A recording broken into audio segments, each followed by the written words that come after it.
जय जगन्नाथ। अभाग्य कुना और रामक सत्य कहानी। विजयनगर में कुना नामक जड़े व्यक्ति रोते। तांका विषय कहुला जे से बहुत दुर्भाग्यवान एवं जे सकाळु तांका मुह देखिबो ताकू खाद्य मध्य मिलिबो नाही। धीरे धीरे यही खबर समग्र विजयनगर में व्यापी गला एवं राजा कृष्णदेव राय मध्य यह विषय जानिबाकु पाइले। से भाविले जे एपरी दुर्भाग्यवान व्यक्ति तांका राज्य रे रहिबा ठीक नुहे। किंतु राजा न्याय को बहुत भल पाउथिले एवं से भाविले जे प्रथमे से एथिरे केते सत्य अछि ता देखिबाकु चाहंती। राजा तांको सेनापति को कुना को तांको सामना को आनिबाकु निर्देश देले।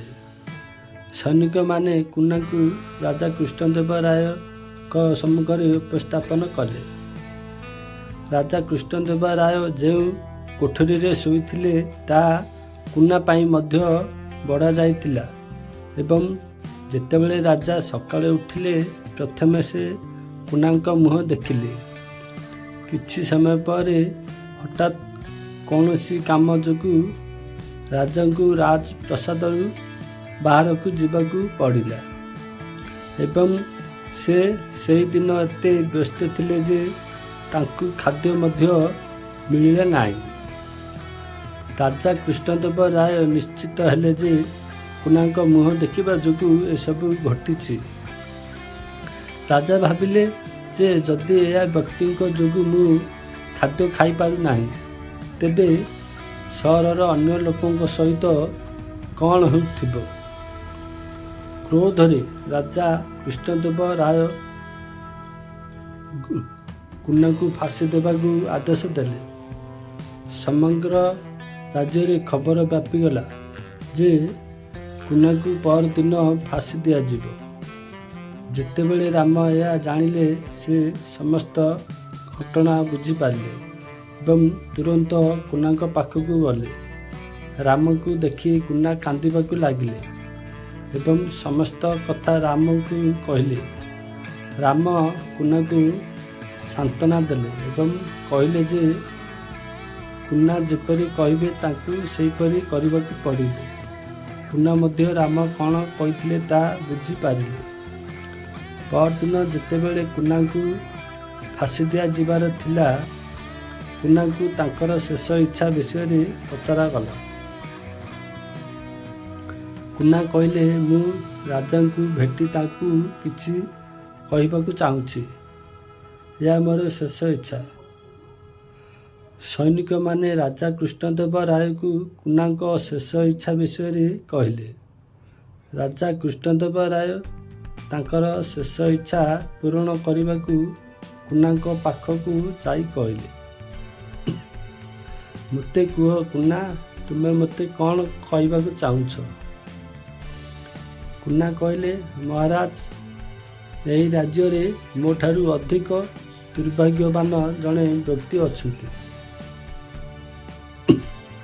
प्रथमे तांकू दंड दिया जिबा उचित एवं तापरे मु महाराज कृष्णदेव राय बहुत आश्चर्य होई कुना को पचारिले। कुना कहंदु से दुर्भाग्यवान व्यक्ति के। कुना कहले महाराज से दुर्भाग्यवान व्यक्ति यही राज्य रे राजा अर्थात तुमे। यही सुनी महाराज कृष्णदेव राय बहुत क्रोधित होई कहले कुना तुमे कौन कहूछ जान। यार प्रतिवाद तुमको मध्य दंड दिया जाई पारिबो। कुना कहले महाराज मृत्युदंड ठारू बड़ कौन दंड हो पारे कि तुमे मते या दे सारिछ। दयाकरी मोर अनुरोध शुण। या परे तुमे मते जा दंड देव मु ता खुशी ग्रहण करिबी। या सुनी राजा क्रोध किछिटा कमिगला एवं से कहले तुमे जा कहबाकू चाहूछ कुह। कुना कहले महाराज गतकाली सकाळे जेतेबेले तुमे मो मुह देखिल ତୁମେ ସାରା ଦିନ କିଛି ଖାଦ୍ୟ ପାଇଲ ନାହିଁ, ତେବେ ତୁମେ ମୋତେ ଦୁର୍ଭାଗ୍ୟ ଭାବି ମୋତେ ମୃତ୍ୟୁଦଣ୍ଡ ଦେଇଛ। ଗତକାଲି ସକାଳେ ସେହି ସମୟରେ ମୁଁ ତୁମର ମୁହଁ ମଧ୍ୟ ଦେଖିଲି ଏବଂ ମୋତେ ମୃତ୍ୟୁଦଣ୍ଡ ମିଳିଲା, ଯାହାର ଅର୍ଥ ତୁମେ ମୋ ଅପେକ୍ଷା ଅଧିକ ଦୁର୍ଭାଗ୍ୟବାନ। ମହାରାଜ କୃଷ୍ଣଦେବ ରାୟ ସମ୍ପୂର୍ଣ୍ଣ କଥା ବୁଝିପାରିଲେ ଏବଂ ସେ ତାଙ୍କ ନିଷ୍ପତ୍ତି ପାଇଁ ଅନୁତାପ କରୁଥିଲେ। ସେ ତୁରନ୍ତ କୁନାଙ୍କୁ ମୃତ୍ୟୁଦଣ୍ଡ କ୍ଷମା କରିଦେଲେ ଏବଂ କୁନାକୁ ଡାକି ପଚାରିଲେ, କୁନା, ଏହି ଚିନ୍ତା ତୁମ ମନରେ କେବେ ଆସିଥିଲା? କୁନା କହିଲେ, ମହାରାଜ, ରାମ ମୋତେ ଏସବୁ କରିବାକୁ ପରାମର୍ଶ ଦେଇଥିଲେ। ମହାରାଜ କୃଷ୍ଣଦେବ ରାୟ କୁନାଙ୍କୁ ବହୁତ ଟଙ୍କା ଦେଇ ବିଦାୟ ଦେଲେ ଏବଂ ରାମଙ୍କୁ ଡାକି ଧନ୍ୟବାଦ ଦେଇ ଯେ ତାଙ୍କ ଯୋଗୁଁ ଜଣେ ନିର୍ଦ୍ଦୋଷର ଜୀବନ ରକ୍ଷା ପାଇଲା ଏବଂ ରାଜା ଏକ ବଡ଼ ପାପ କରିବାରୁ ରକ୍ଷା ପାଇଲେ।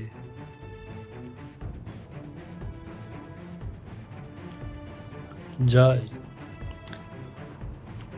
ସାଙ୍ଗମାନେ, ଏହି ଭିଡ଼ିଓଟି ଭଲ ଲାଗିଲେ ଲାଇକ୍, ସେୟାର, ସବସ୍କ୍ରାଇବ୍ କରିବେ। ନମସ୍କାର।